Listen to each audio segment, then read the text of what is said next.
Bienvenidos una vez más, mis queridos hermanos, a nuestras lecciones del liderazgo básico.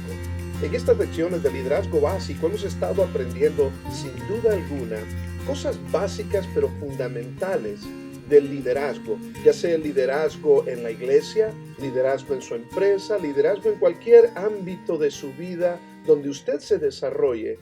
Es sumamente necesario poner en práctica los principios del liderazgo básico que hemos estado aprendiendo.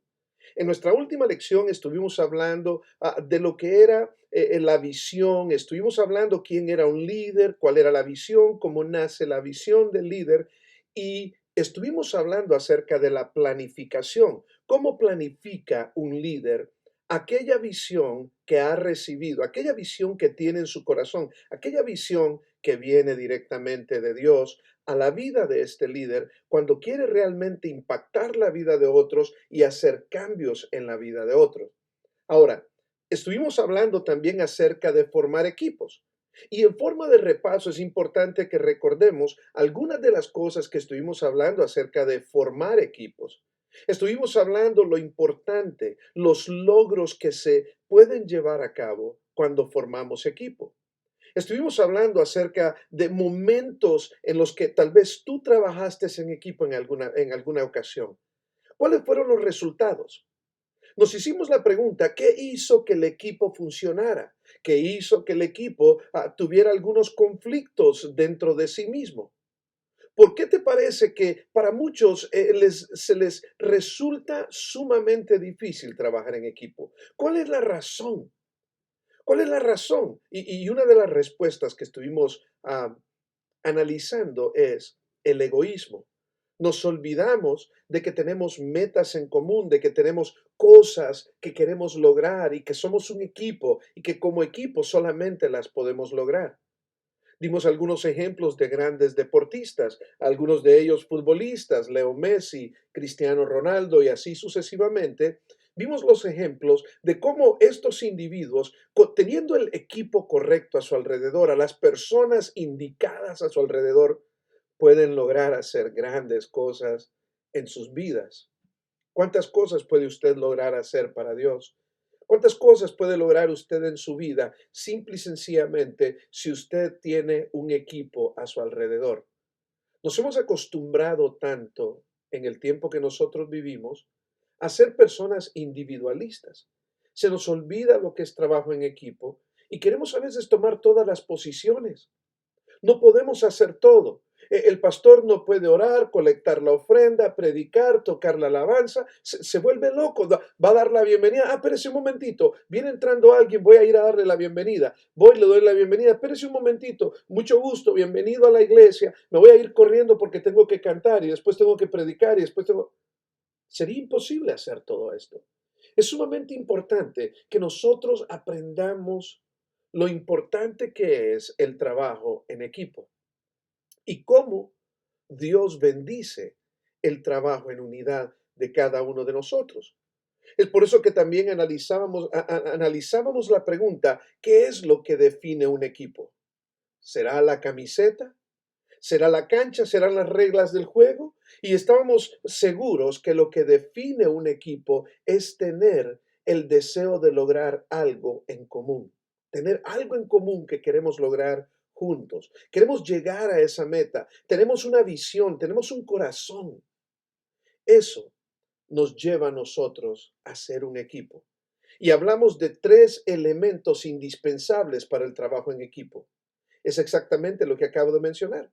Es querer lo mismo, compartir la misma visión y las mismas metas. Es más, la palabra de Dios nos dice que dos no pueden caminar juntos al menos que estén de acuerdo. Amós 3:3. Nos enseña ese principio. En Mateo capítulo 18, versículo 19 y 20, también nos enseña, el Señor Jesucristo mismo dijo que si queremos lograr las cosas juntos, lo cual es un elemento imprescindible para el trabajo de equipo, es querer lograr juntos las cosas. El Señor dijo que era sumamente importante que nosotros, lo que nosotros nos pusiésemos de acuerdo aquí en la tierra, también el Señor lo bendecirá, que el Señor bendecirá el trabajo en equipo, la unidad. Eclesiastés capítulo 4 nos enseña el principio que si una persona está en problemas, si una persona necesita ayuda, otro lo levantará, otro lo ayudará. El trabajo en equipo tiene elementos imprescindibles que son necesarios para lograr la visión, para lograr las metas. Dentro de una empresa, si no trabajas en equipo, será un desastre. Dentro de la iglesia, aún mucho más. Si el trabajo no se hace en equipo, habrá muchas cosas que no lograrás. Muchas almas son afectadas. ¿Por qué? Por la negligencia de que no son atendidas, de que sus necesidades no son llenadas de la forma en que Dios desea que las necesidades sean llenadas y simple y sencillamente porque no estamos trabajando en equipo.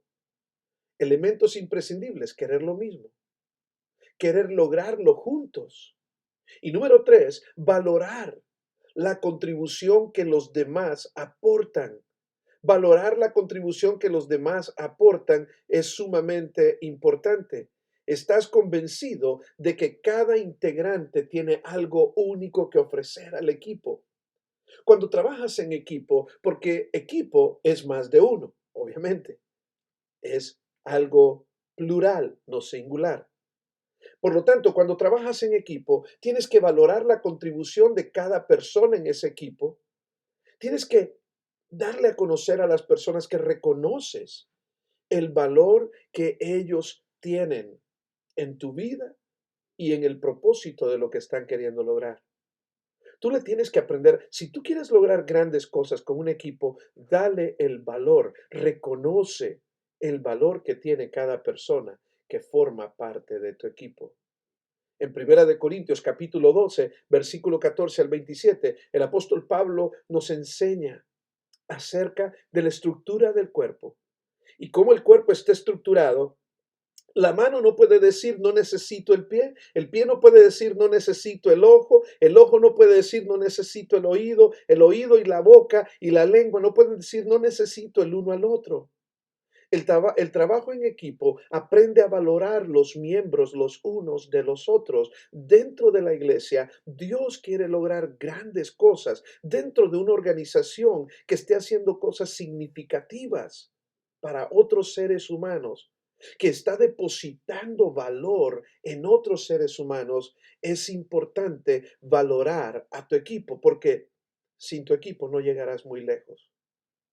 Hace algunos días veía uno de los partidos donde yo esperaba ver un gran triunfo de una selección que yo admiro muchísimo, de la cual soy fanático, lo confieso. Pero la falta de trabajo en equipo, el tener a los jugadores en el lugar equivocado o a los jugadores más equivocados haciendo lo que tú deseas hacer, no lo que ellos pueden hacer. Eso simple y sencillamente llevó, en vez de a un gran triunfo, llevó a una gran derrota, a una gran decepción, aunque tal vez la derrota no fue por una cantidad grande, pero sí fue una gran decepción. El trabajo en equipo tienes que aprender a valorar a cada persona. Tienes que aprender a entender de que Dios desea que trabajes en equipo. ¿Cómo arma un equipo una persona? ¿Cómo puedes llegar a armar un equipo? Para armar un equipo necesitas aprender a ganarte la confianza de las personas. Asimismo, asimismo como te lo estoy diciendo ahorita, la gente no te va a seguir porque seas bonito, ni porque solamente porque hables bien. Es más, las personas no van a seguir una visión solo porque suene bien. Las personas te van a seguir a ti. Sí, a ti. O sea que si has llegado a la cima, y dices, he llegado a la cima, pero estoy solo. Algo no has estado haciendo bien. Si no llegaste con un equipo, algo no has estado haciendo bien, aunque estés en la cima. O podrás pensar que estás en la cima, pero no te mantendrás por mucho tiempo en la cima si estás solo. Porque siempre todo lo que Dios hace, lo hace a través de un equipo. Dios primero hace un llamado a una persona específica y después del llamado que Dios hace a una persona específica, también Dios llama a personas a trabajar al lado de esa persona que Él llamó. En otras palabras, Dios forma equipos, porque en la unidad Dios mismo se glorifica. Así que tienes que ganarte la confianza de las personas. Hay muchos líderes que quieren que las personas lo sigan por su posición. Ah, porque tengo esta posición, me tienen que hacer caso, porque soy el líder de este ministerio, porque soy el pastor de esta iglesia, porque soy el jefe de esta empresa. No, la confianza te la tienes que ganar. El que las personas, ¿por qué trabajan las personas para ti? ¿Trabajan las personas para ti porque no les queda de otra, les pagas un salario? ¿O trabajan las personas para ti porque te tienen confianza y creen en tus valores, creen en tus principios, creen en aquellas cosas que tú les estás enseñando e inculcando? ¿Por qué te siguen las personas? ¿Cómo vienen a formar parte ellos de tu equipo? ¿Es porque mereces la confianza de ellos? ¿Es porque eres una persona íntegra que te has ganado la confianza de ellos? ¿Qué quiere decir esta frase? Decíamos también la semana pasada, las personas no suelen seguir a una visión, sino a un líder con una visión. Las personas no siguen la visión, te siguen a ti. También es importante merecerte la confianza por ah, preocuparte por el bienestar de cada uno de tus miembros. Hay personas que solamente usan a los demás. Realmente no se preocupan por las personas. No se preocupan por el bienestar de cada miembro de equipo. Número uno, gánate la confianza de ellos. Número dos, preocúpate, pero preocúpate no por lo que a ti te conviene. Preocúpate con sinceridad con ellos. Porque a la gente no le importa cuánto tú sabes. A la gente le importa cuánto a ti te interesan las personas. Y si eres pastor, si eres líder de un ministerio y no le estás mostrando a las personas cuánto te interesan con sinceridad de corazón, ¿en qué estás en esto? ¿O por qué estás en esto? Estás en el lugar equivocado, estás sirviendo en el lugar equivocado, porque si no estás sirviendo como líder por el bienestar de las personas, entonces no estás sirviendo con el corazón correcto. Una persona, un buen líder, se preocupa por el bienestar de cada miembro de equipo, por cada miembro. Los principios, podemos ver algunos de los principios, porque en Colosenses capítulo 1, versículo 28 y 29, ¿cuál fue una de las metas de Pablo por todas las personas con quienes él trabajaba? Una de las metas de Pablo era que todos trabajaran en equipo, que todos trabajaran con un mismo propósito, con el propósito de glorificar a Dios. Ese era el propósito principal del apóstol Pablo, de glorificar a Dios en todo lo que él hacía, especialmente en lo que él hacía con su equipo. También, para lograr tener un equipo, tienes que aprender a transmitir la visión, mostrarle cómo las cosas podrían ser. Tienes que aprender a pintar el cuadro grande y decirles, esto es lo que puede suceder, demostrarles que sí vale la pena que nos esforcemos por esto, vale la pena que trabajemos juntos, nuevamente una meta en común, vale la pena, debes de aprender y solo te lo vas a ganar cuando te ganas su confianza, cuando te preocupas con ellos, les vas a convencer que ellos pueden. Si hay una de las cosas que nos afecta tanto a los seres humanos es la negatividad de las personas y muchas veces nosotros mismos no comunicamos cosas positivas que le puedan hacer ver a las personas que ellos sí pueden realmente. Y tienes que aprender para formar un equipo a no descansar hasta que otros vean lo que ves. Mientras otros no vean lo que tú ves, tienes que seguir intentando, tienes que seguirlo intentando. Debes de mirar alrededor para mirar las cosas que necesita la gente y cuando veas lo que necesitan, tienes que entonces comunicarlo a tu equipo y ayudarle a tu equipo a avanzar, a seguir viendo hasta que vean ellos también las mismas necesidades que tú ves. Si tú estás convencido que Dios está poniendo esto en tu corazón, entonces tienes que luchar y no descansar, perseverar hasta que veas que realmente tu equipo realmente entiende cada una de estas cosas. Uno de los ejemplos más grandes que hemos usado en algún momento es el de mirar a nuestro alrededor e identificar. Es más, te lo voy a decir en este momento. Mira a tu alrededor e identifica 5 cosas de color azul. 5 cosas de color azul. Te voy a dar 5 segundos. Uno, dos, tres, cuatro, cinco. Estoy seguro que puedes anotar en este momento las 5 cosas azules que viste. Ahora te voy a preguntar una cosa. ¿Las veías antes? Es posiblemente que las veías, pero no les prestabas atención. ¿Cuándo le comenzaste? ¿Por qué tú no lo viste antes?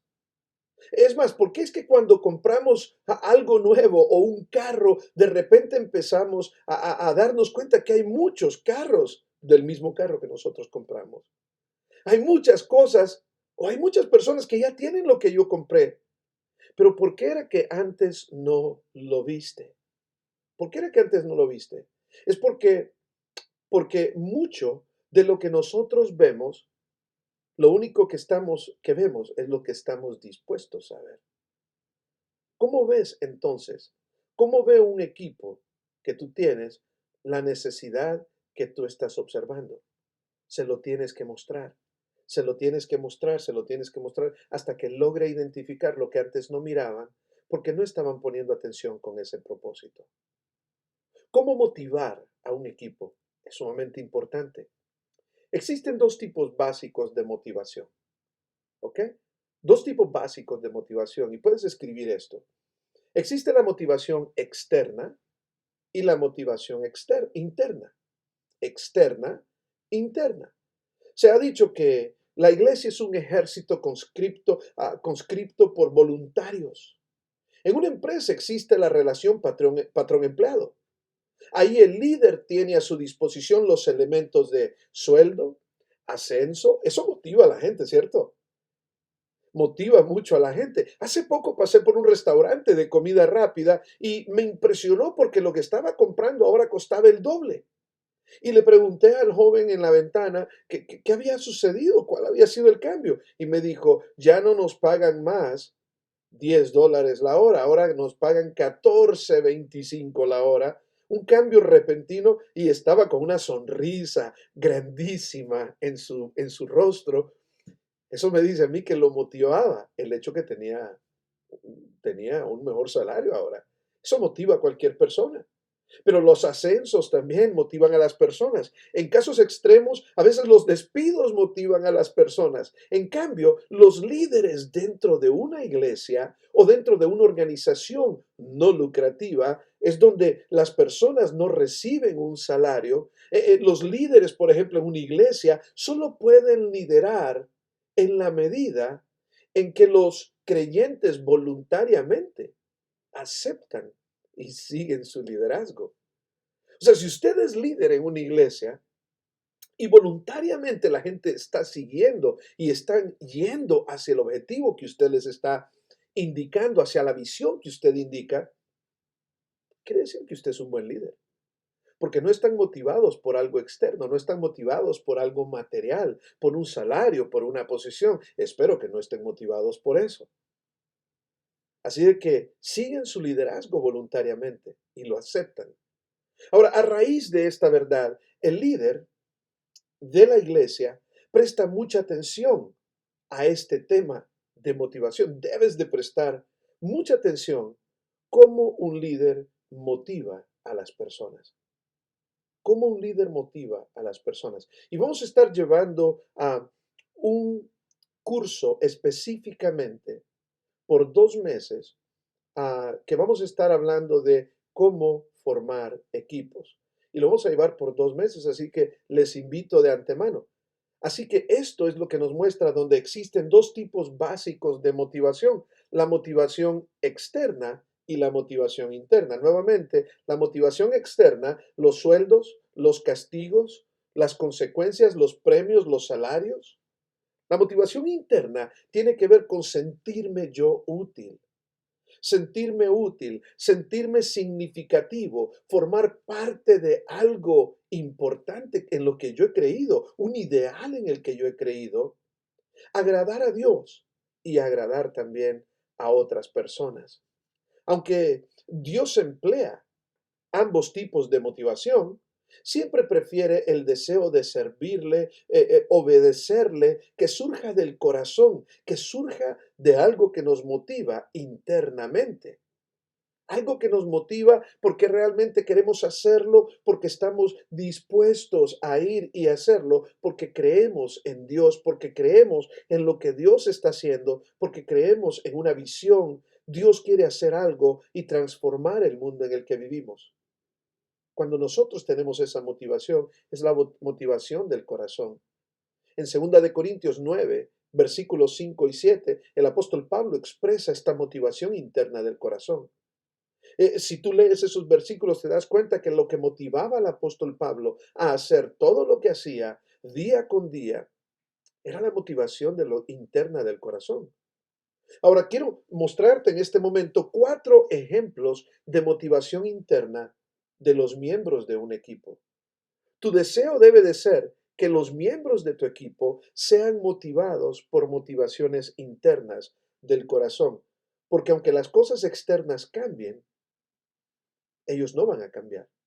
Ahora, cuando la motivación viene de las cosas externas y no internas, cuando la motivación viene por un sueldo, un trabajo, un ascenso en el trabajo, una mejor posición, entonces, cuando eso se acaba lo que te motivaba. Pero cuando la motivación es del corazón, permanece, permanece. 4 ejemplos de motivación interna, que es lo que tú más debes de buscar en el miembro de tu equipo. Una de las motivaciones internas es, me doy cuenta que trabajar con esta persona me va a beneficiar personalmente. Me doy cuenta que trabajar con esta persona me va a beneficiar, me va a ayudar a crecer, me va a dar significancia, me va a motivar para hacer lo que Dios quiere que yo haga. Vale la pena trabajar con el hermano fulano de tal, vale la pena trabajar con la hermanita. ¿Por qué? Porque me está ayudando a crecer. Estoy viendo una buena motivación a través de ellos y en ellos que va a ayudar a mi vida a crecer. Me doy cuenta que trabajar contigo me va a beneficiar totalmente en mi corazón. Otro ejemplo de la motivación interna es, sé que me necesitas y me agrada la idea de ayudarte. Voluntariamente te estoy ayudando. ¿Por qué? Porque hay una necesidad, tú me necesitas en la necesidad que has visto y has depositado valor en mí. Me has comunicado que soy de valor para lo que necesitas. Eso me motiva de forma interna. Una tercera cosa es cuando la persona dice, veo tu ejemplo y los resultados de tu labor, y yo quiero ser parte de eso. No hay cosa más preciosa cuando una persona dice, yo quiero ser parte de eso que tú estás haciendo. Me agrada, estoy motivado, estoy animado. Y número 4, concuerdo con tu visión y tus metas. También Dios ha puesto esto en mi corazón. Y entonces estás motivado internamente. Ahora, tengo una pregunta. ¿Podrías tú identificar otros ejemplos que motiva a la gente de forma interna a trabajar en equipo? Estoy seguro que podrías pensar en más de alguno. Hay algunos ejemplos más, hay otras cosas que motiva internamente a las personas a trabajar en equipo. ¿Motivación o manipulación? Es la pregunta. Hay muchas personas que están motivadas, otras personas son manipuladas. Como un buen líder, tú no deseas manipular a las personas para cumplir tus deseos. Cuando tú manipulas a las personas entonces no están haciendo lo que están haciendo porque están convencidos que eso es lo que Dios les ha llamado a hacer. Cuando tú manipulas a las personas, corres un gran peligro de no servirle a Dios como Dios está buscando que tú le sirvas a Dios. Manipular es cuando yo convenzo ir conmigo a la persona para mi beneficio. Manipular es cuando yo estoy convenciendo a las personas para mi beneficio, pero tengo una agenda escondida. No se los digo a las personas, tengo una agenda escondida porque es realmente algo que me va a beneficiar a mí. Estoy buscando mi beneficio. Motivar es cuando yo convenzo a una persona a ir conmigo para nuestro beneficio. un beneficio mutuo o un beneficio de otros que necesitan que nosotros depositemos el valor que Dios ha puesto en nosotros también en ellos. Es fácil motivar a la persona que esté convencida de sus metas y nuestras metas concuerdan. Es muy fácil. Si mis metas concuerdan y sus metas concuerdan, entonces va a ser fácil.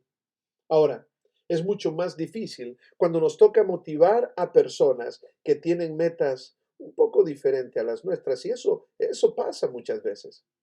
Eso pasa muchas veces. Un ejemplo que podemos ver en cuanto a la motivación de trabajo en equipo es la carta que Pablo le escribió a Filemón. En esa carta que Pablo escribió a Filemón, básicamente esta carta es un estudio en el arte de la motivación cristiana. Es un estudio en el arte de la motivación cristiana. ¿Qué era cómo Pablo le dice que Filemón tenía que ser motivado a recibir a Onésimo y poder trabajar con él y poder hacer cosas? Pablo comienza a motivar a Filemón, a motivarlo internamente, que viera lo que Pablo veía, que viera los beneficios que Pablo veía del ministerio. Ahora, en esto voy a permitir que ustedes tomen en este momento unos minutos para que ustedes puedan leer este capítulo en Filemón. Y quiero que en cada una de estas cosas ustedes vayan subrayando aquellas cosas que Pablo le decía para motivarlo. ¿Qué motivaba a Filemón a tener los cambios para con Onésimo? Ya que Filemón había sido el amo de Onésimo, Onésimo había huido y en la huida de Onésimo se convirtió bajo el ministerio del apóstol Pablo. Y ahora Pablo se lo manda de regreso y cuando se lo envía de regreso, Pablo se lo envía de regreso, pero le dice varias cosas que tenían que motivar a Filemón a comportarse, a aceptar a Onésimo de la manera correcta, a tratarlo de la manera correcta y a poder hacer lo que es correcto delante de Dios. ¿Cómo podemos ver aquí? Al leer este libro, quiero que trate de identificar lo que Pablo hizo para motivar a Filemón. Así de que voy a pedir que tomen en este momento en grupos de tres. Y si usted lo está viendo desde casa, tome un tiempo en este momento, por lo menos de 15 a 20 minutos. Si está en la clase y está en grupos, divídanse en grupos de tres. Y en este momento, divididos en grupos de tres, por favor, tomen el tiempo para ver, identificar en este libro de Filemón, y ahí lo tienen en sus notas. am, ¿Qué es lo que Pablo hizo para motivar a Filemón? Y al lado también usted tiene unas preguntas y algunos comentarios que me gustaría en este momento que usted leyese. Y después de leerlos, volvemos en 20 minutos. Bendiciones.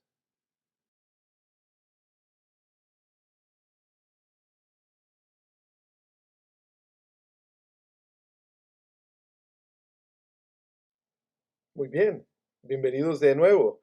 Am, Estoy sumamente seguro de que cada uno de ustedes tuvo la oportunidad de ver el texto, lo que el apóstol Pablo pide de Filemón y cómo Filemón debe de tratar a Onésimo y pudieron identificar cosas que Pablo usa, palabras que Pablo usa de cómo motivar internamente, que la motivación sea externa en Filemón en cuanto a todo lo que él estaba diciéndole en cuanto a Onésimo. Es precioso ver la palabra de Dios y ver cómo nos puede instruir, cómo nos puede enseñar en cada una de estas cosas. Ahora, estábamos hablando entonces de cómo formar un equipo. Sumamente importante formar un equipo. Pero cuando formas un equipo, no formas un equipo con el deseo de decir, voy a formar un equipo y después continúo haciendo lo que me da la gana. No, formas un equipo con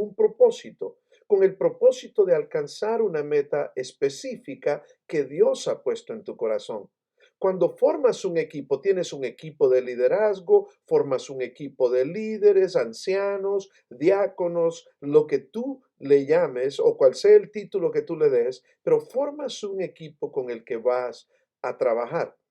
Cuando formas un equipo es importante que entiendas que tienes que aprender a delegar a ese equipo ciertas responsabilidades importantes. Ahora, de la misma manera en que nos hacíamos la pregunta al principio de que por qué cuesta tanto trabajar en equipo, la pregunta que nos vamos a hacer en este momento, perdón, es ¿por qué cuesta tanto delegar?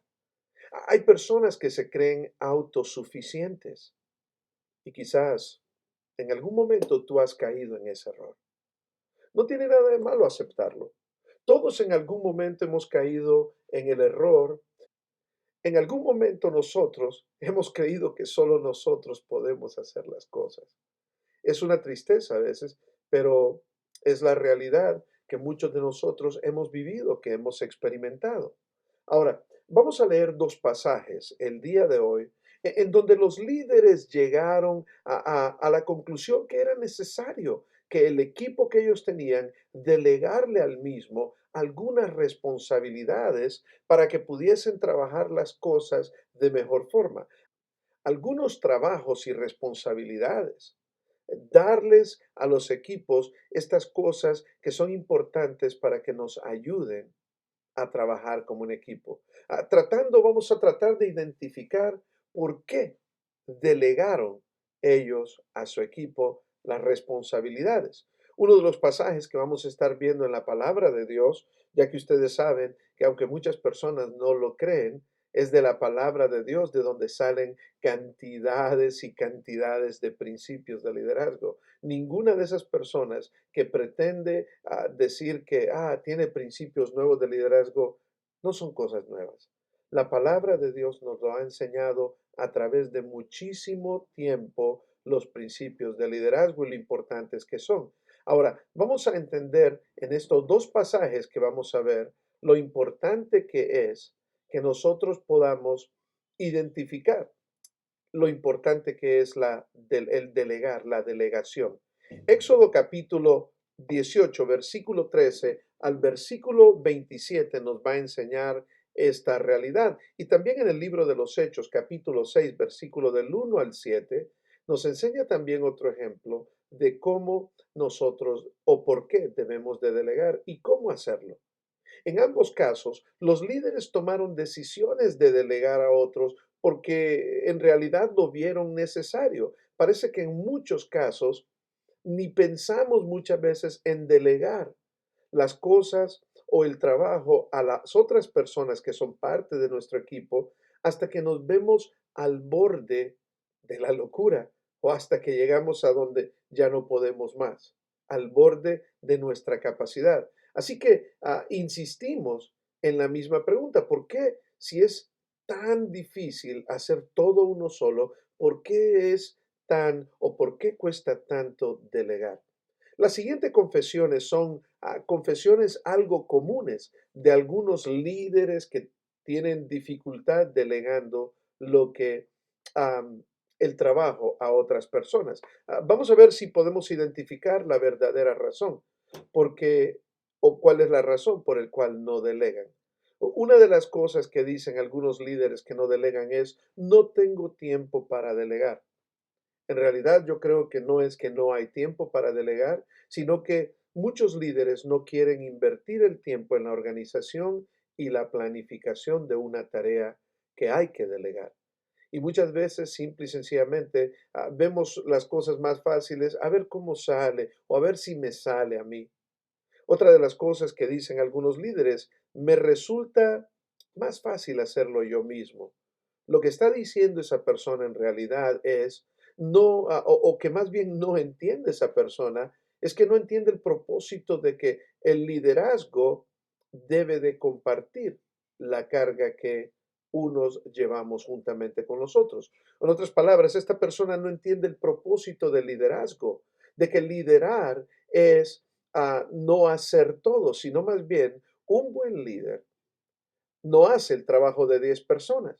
Un buen líder busca a 10 personas que puedan hacer el trabajo de 10 personas. Otra de las cosas, de las frases más que buscan algunas o que usan algunas personas como excusa es, nadie puede hacerlo como yo.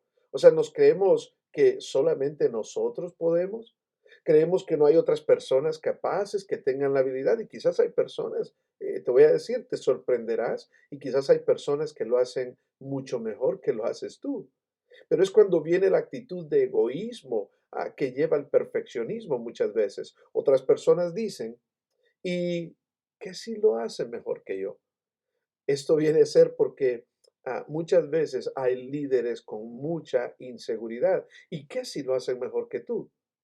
Gracias a Dios, si lo hacen mejor que tú, quiere decir que te van a poder ayudar mucho más a llevar la carga. Quiere decir que tú te puedes multiplicar. Quiere decir que puedes confiar más en esa persona. Tienes que ver el lado positivo del potencial que tienen aquellas personas en depositar valor, el valor que ellos tienen en la vida de otros. Pero el que una persona dice, y si lo hace mejor que yo, solamente demuestra inseguridad, encuentra identidad, am, encuentra su identidad en el trabajo mismo y no en el liderar esa persona.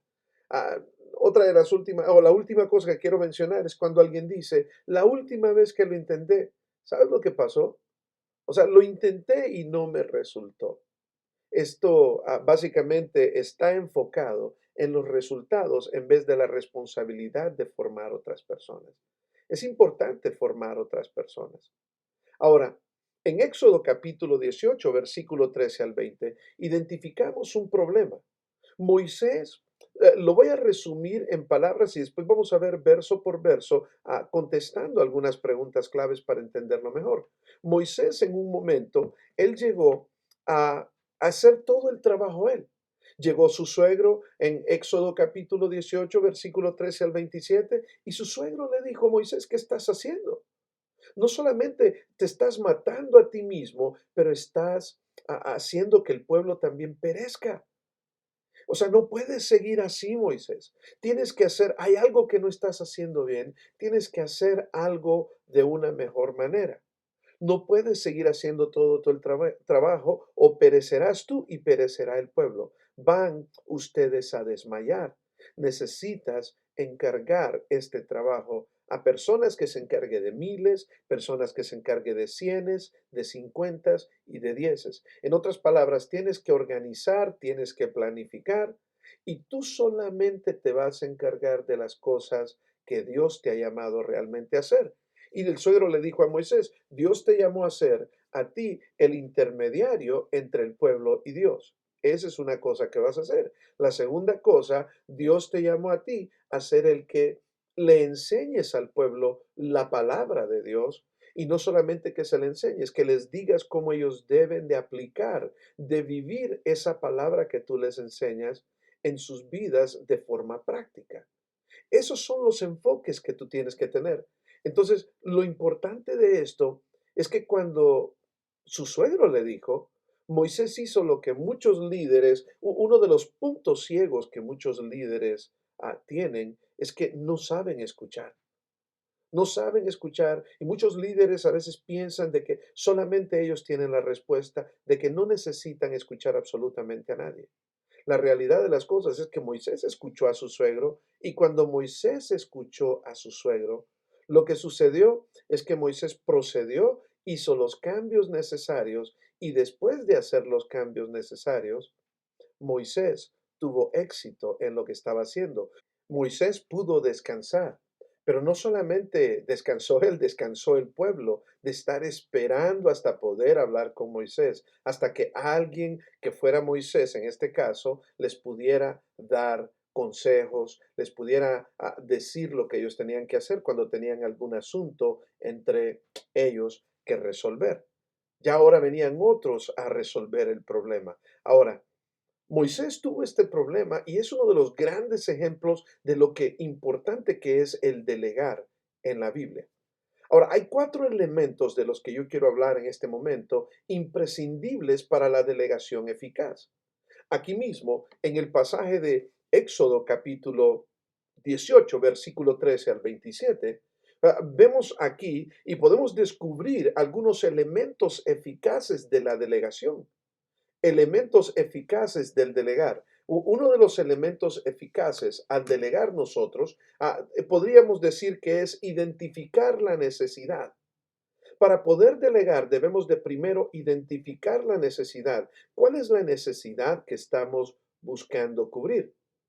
Ahora, según Éxodo, capítulo 18, versículo 15 y 16, ¿cuál fue la necesidad? Estábamos hablando de que Moisés como líder intentaba satisfacer solamente él solo, ante todo el pueblo. En el versículo 15 y versículo 16 nos dice de que la necesidad que él trataba de satisfacer es que Moisés dice, respondió a su suegro, que el pueblo viene a mí para consultar a Dios. La primera necesidad era él ser el consultor del pueblo para con Dios, buscar la consulta delante de Dios en favor del pueblo. En el versículo 16 dice, y que también cuando tienen asuntos, o sea, cuando tenían algún problema, algún altercado entre ellos, le dice, vienen también a mí y yo juzgo entre el uno y el otro.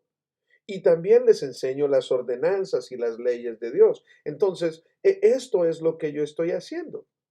Pero en los versículos 17 y 18, vean ustedes cuál fue la observación que hizo el suegro de Moisés, que lo mencionábamos anteriormente, pero ahora leyéndolo directamente del texto, la observación que hizo el suegro de Moisés acerca de la manera en que Moisés intentaba satisfacer esta necesidad. El suegro de Moisés le dice lo siguiente, versículo 17. Entonces el suegro de Moisés dijo, no está bien lo que haces. No es bueno que un líder no delegue a otras personas. Si usted no delega a otras personas, usted va a ver la situación difícil en su propia vida. Se lo prometo, se lo aseguro. En el versículo 18, el suegro de Moisés le dice, ciertamente desfallecerás del todo, tú y también el pueblo que está contigo, porque el trabajo es demasiado pesado para ti. No podrás hacerlo tú solo. Es imposible hacer todo el trabajo uno solo cuando uno quiere lograr realmente metas, llegar a objetivos que Dios ha puesto en tu corazón. No queremos ser demasiados fuertes, duros con Moisés, pero estoy seguro que Moisés tenía motivos puros. Tenía una buena motivación, tenía un buen deseo, pero no estaba haciendo bien las cosas. Y quizás en algún momento tú has tenido buenas intenciones. Lo que te motive es bueno, las intenciones son buenas. Eso no quiere decir que lo has hecho bien. Simplemente quiere decir que estás haciéndolo con una buena intención, pero lo estás haciendo mal si no lo estás delegando. Moisés tenía motivos puros, pero no se dio cuenta que el estilo de trabajo estaba frustrando a la gente, muy seguro que a su familia, porque su suegro, quizás su suegro escuchó algo de la esposa de Moisés, escuchó alguna queja de la esposa de Moisés y el suegro fue a tratar de ayudar a Moisés a que pudiese hacer mejor las cosas. Así de que estaba frustrada varias gente. Ahora, según tu opinión, ¿por qué los líderes solemos sentir la necesidad de estar personalmente siempre involucrados en todos los detalles de la vida de nuestra gente?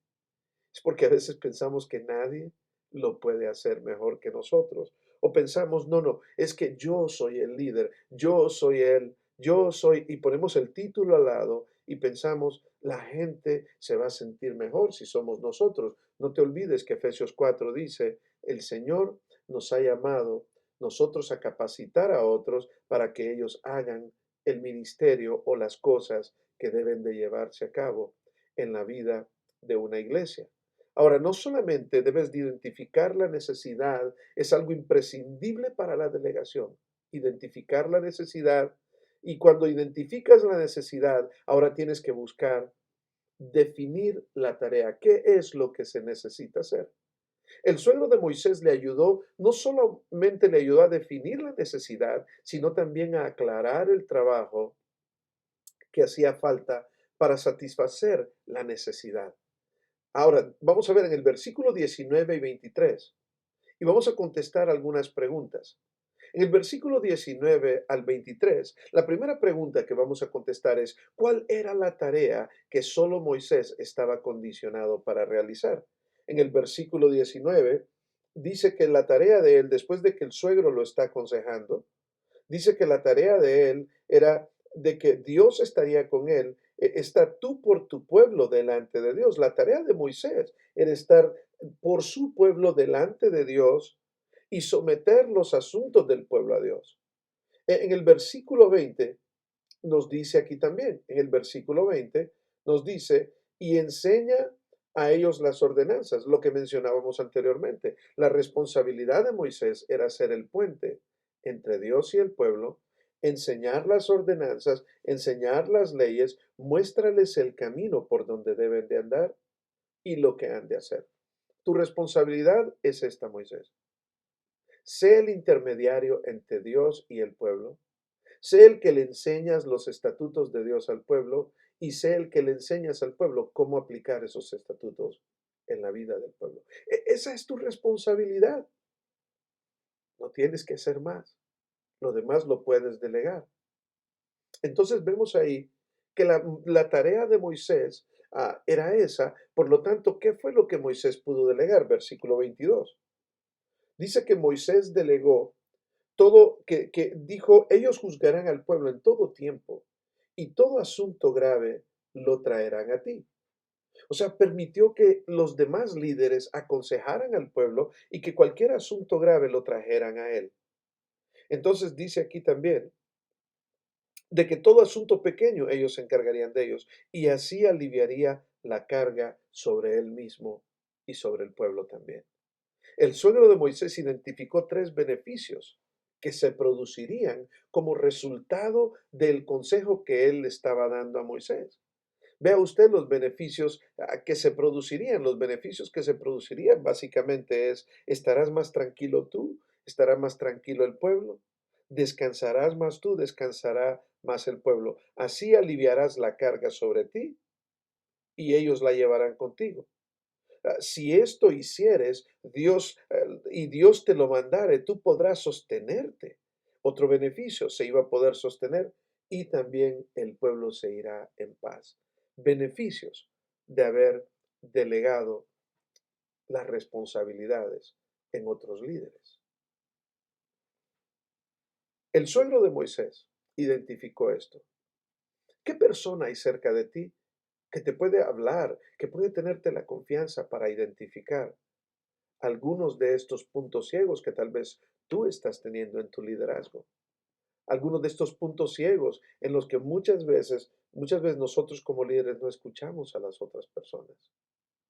¿Tienes alguna persona de confianza en tu vida que te puede ayudar a esto? Es sumamente importante que haya alguien en tu vida que te puede ayudar, que puede decirte lo que realmente piensa, lo que piensa si está bien o está mal. Otra cosa importante que hacer, que es indispensable para nosotros poder delegar a otros, es encontrar a la persona indicada. O sea, no es a cualquier persona que se le va a delegar. Mismo aquí en el versículo 21, se le dice, Moisés, el suegro de Moisés le dice, además escoge entre tu pueblo, entre todo el pueblo, varones de virtud, temerosos de Dios, varones de verdad y que aborrezcan la avaricia y ponlos en el pueblo sobre jefes de millares, de centenares, de 50 y de 10. O sea que el pueblo, el pueblo tenía que ver, él tenía que ver entre el pueblo quienes eran capaces, quienes eran temerosos de Dios, quienes amaban la verdad y quienes eran personas que amaban también el ser personas honestas. No era cualquier persona a la que se le va a delegar, especialmente dentro de la iglesia o dentro de una empresa importante, entender a quién vas a delegar. ¿Por qué vas a delegar a estas personas? ¿Tienen las cualidades? ¿Son personas realmente de confianza? Ahora, ¿por qué te parece que el suegro de Moisés marcó estos requisitos como los más importantes de desempeñar el cargo de jueces en el pueblo? No lo hizo simplemente porque se le ocurrió de repente. Lo hizo por lo importante que es tener personas que tengan las características adecuadas para llevar a cabo un trabajo específico para Dios. Ahora vamos a imaginar que Moisés te diera la responsabilidad a ti de explicar cada uno de estos requisitos, los cuales vimos que eran cuatro. que te dé la responsabilidad de explicar estos requisitos a un grupo de hombres con el deseo de ocupar este cargo. ¿Qué dirías? ¿Qué dirías? ¿Cómo ampliar, para ampliar cada uno de ellos? ¿Qué les dirías a este grupo de hombres o a un grupo de mujeres que tú quieres animar para que tomen un liderazgo y para que puedan hacer grandes cosas para Dios? ¿Qué dirías? Es importante que cuando tú delegues, si vas a delegar y vas a ver, va a haber efectividad en la delegación, hay una cuarta y última cosa, y eso es aclarar los resultados deseados. En el versículo 25 y 26 de ese pasaje del capítulo 18 de Éxodo, dice de que Moisés les dijo específicamente qué es lo que él esperaba de ellos. Moisés dice que después de que escogió varones, de virtud entre todo Israel, los puso por jefes sobre el pueblo sobre 1150 y sobre dieces, y juzgaban el pueblo en todo el tiempo. Moisés les dijo específicamente, ustedes van a hacer este trabajo, este es el trabajo. Estos son los resultados que yo estoy esperando. Yo estoy esperando que ustedes me traigan los resultados de que han apoyado, de que han ayudado al pueblo. Son resultados específicos. Lo que ustedes no puedan hacer, tráiganmelo a mí. De esa manera también Moisés marcó los límites de la autoridad de estos hombres. Habían cosas que ellos no iban a poder hacer, era necesario traérselas a Moisés. Qué importante, mis queridos hermanos, es la delegación. Espero en Dios que cada uno de nosotros aprenda a hacerlo, que cada uno de nosotros, por el bien nuestro y por el bien de aquellos que nos están siguiendo y por el bien de nuestro equipo, podamos aprender a confiar el trabajo, a confiar, a delegar. Pero obviamente, si tú vas a delegar, estás hablando de personas que tienen ciertas cualidades de fidelidad. Y entonces, si vas a delegar, vas a tener más tranquilidad. Y otras personas van a poder tener tranquilidad y van a poder también descansar. Es una bendición poder hacer esto. Ahora, lo que quiero pedirles es que el resto de la clase, si usted está en el salón de clase o si usted está en casa, el resto del tiempo usted busque aquí a hacer lo que es el trabajo práctico. En el trabajo práctico, usted va a ir a Hechos capítulo 6, versículo del 1 al 7, y va a hacer exactamente lo mismo que hicimos en estas cuatro cosas que buscamos como una identificación o indispensables, imprescindibles para delegar. Lo que usted va a hacer en Hechos 6, versículo del 1 al 7, es identificar la necesidad. ¿Cuál era la necesidad con que ellos necesitaban tratar? Lo segundo que va a hacer es definir la tarea. ¿Cuál era la tarea a la que los apóstoles tenían que dedicarse? ¿Y cuál era la tarea que los apóstoles tenían que delegar a otra persona? Va también a encontrar a las personas indicadas. ¿Cuáles son las personas indicadas? ¿Cuáles son las cualidades de las personas indicadas según ese pasaje? Y usted tiene que aclarar cuáles son los resultados que se deseaba de esas personas. Ahora, algunos principios más acerca de la delegación, después en el trabajo práctico, usted va a ver algunos de estos principios y va a poner una A si está de acuerdo con el principio o una D si está en desacuerdo con el principio. Y al final hay algo de trabajo práctico que pido que cada uno de ustedes haga.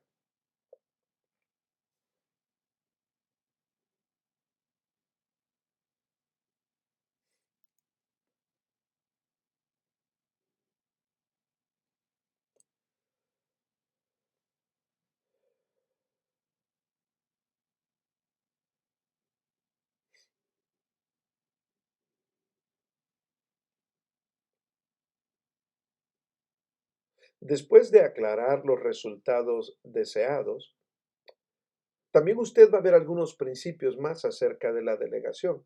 Esos principios acerca de la delegación, usted le va a poner una A si usted está de acuerdo y una D si usted está en desacuerdo y lo va a escribir. Y también después de esto usted va a ir a un trabajo práctico. Lo que va a hacer usted en el trabajo práctico es que a la luz de lo que vimos el día de hoy acerca de la delegación, ¿qué puede identificar usted? Puedes identificar el por qué es difícil tal vez en tu vida delegar? ¿Se te ha hecho difícil en algún momento? Ahora, pensando en tu ministerio, en tu trabajo, en tu empresa, en lo que quiera que tú te desenvuelvas, quiero que, y si no lo tienes, si no eres líder, si no tienes una empresa, si no eres jefe o supervisor, entonces vas a hacer algo donde vas a pretender serlo.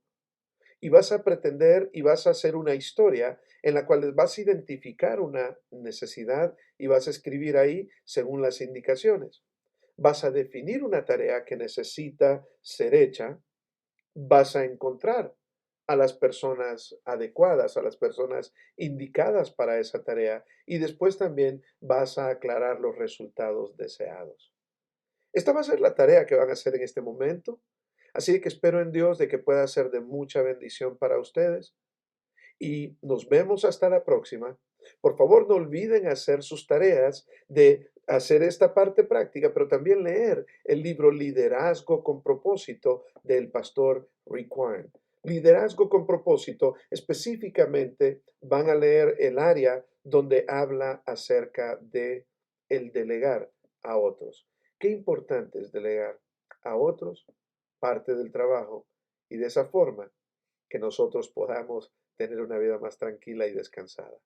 Dios bendiga a cada uno de ustedes. Espero de que esto les ayude a fortalecer su vida y la organización o la empresa para la que usted trabaja. Sobre todo, la iglesia del Dios viviente. Tanto, tanto necesitamos el liderazgo efectivo. Y parte del liderazgo efectivo es aprender a delegar. Porque cuando delegas, entonces has reconocido que tienes un equipo. Dios les bendiga, bendiciones y hasta la próxima.